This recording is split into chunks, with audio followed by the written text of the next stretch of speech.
Glasgow School of Sport.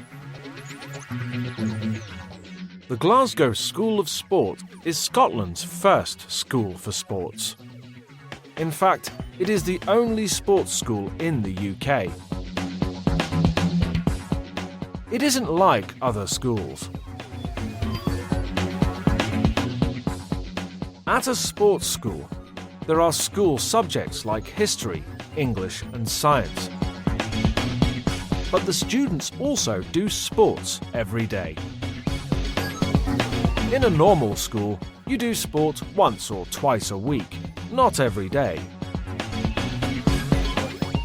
At the Glasgow School of Sport, there is badminton,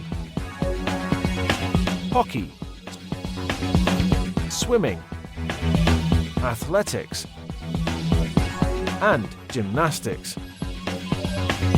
So it's never boring. Can you do these sports at your school? There are 1,100 students at the school. They are from all over Scotland, not only Glasgow.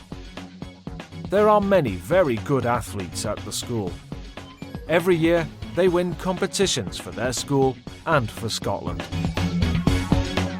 Is there a sports school in your country? What other types of schools are there?